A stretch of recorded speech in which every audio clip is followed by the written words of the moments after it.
The Queen has acknowledged the difficulty of staying calm and collected in an increasingly challenging world.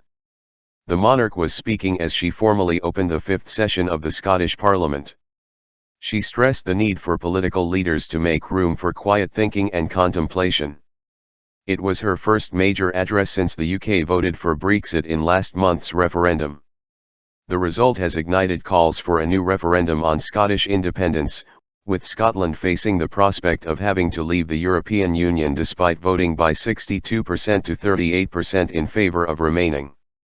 The Queen told the Holyrood chamber that the world was increasingly complex and demanding and that developments can take place at remarkable speed. She added, retaining the ability to stay calm and collected can at times be hard. As this Parliament has successfully demonstrated over the years, one hallmark of leadership in such a fast-moving world is allowing sufficient room for which can enable deeper consideration of how challenges and opportunities can be best addressed. The Chamber also heard from Scotland's First Minister, Nicola Sturgeon, who said MSPs had been given the precious opportunity to contribute to building a better country, and build it we will. Ms. Sturgeon added, to do so we must be bold and ambitious. We must show courage and determination. Our collective commitment to the people of Scotland today is that we will not shy away from any challenge we face, no matter how difficult or deep-rooted. The First Minister, who has pledged to do all she can to maintain Scotland's place in the EU, also spoke of the Parliament's duty to enhance and never diminish our place in the world, and said Scotland was determined to remain open and inclusive.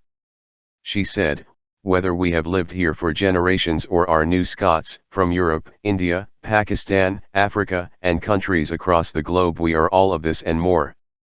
We are so much stronger for the diversity that shapes us. We are one Scotland and we are simply home to all of those who have chosen to live here, that is who and what we are. She added, today, as we celebrate this new beginning, let us look forward with hope and a shared determination to work tirelessly for the good of all of Scotland's people, and in doing so, to play our part in a stronger Europe and a better world. The opening ceremony also included music, poetry, and speeches, with about 2,500 people scheduled to take part in the historic riding procession down the Royal Mile following the event. A series of free events and a family fun day were then due to be staged around the Holyrood campus. The Queen arrived at the Parliament shortly after 11 o'clock, when she was welcomed by Presiding Officer Ken McIntosh and introduced to the leaders of Holyrood's 5 political parties, including Ms. Sturgeon. Political turbulence. Mr. McIntosh told Her Majesty that the Parliament stands ready for the challenges that lie ahead of us and that every MSP in this chamber is proud to represent the people of Scotland. The presiding officer added, in these few short weeks of unprecedented political turbulence, I have already seen a real willingness to work cooperatively and collaboratively.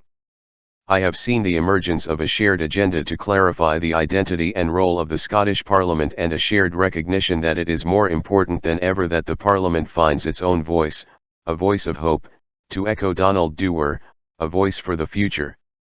Poems by Edwin Morgan and the Scots Mocker, Jackie Kay, were read out, with musicians from the National Youth Choir of Scotland also performing and singer Midge Ure giving a rendition of Robert Burns' A Man's a Man for a That. MSP Stuart Macmillan played the Rowan Tree on the bagpipes as Her Majesty left the chamber. The fifth term of the Scottish Parliament began after May's Holyrood elections, and MSPs had their final session before the summer break on Thursday. Following the opening ceremony, thousands of people took part in the riding procession down the Royal Mile, led by the band of the Royal Regiment of Scotland. Community groups including Shetland Vikings, Polish Punjabi and Highland dancers, pipe and brass bands, choirs, and a martial arts group manning a Chinese dragon also made their way down the road and into Holyrood's grounds. Local heroes nominated by MSPs in recognition of their work for local causes joined the riding as it approached Holyrood, along with elected representatives and guests.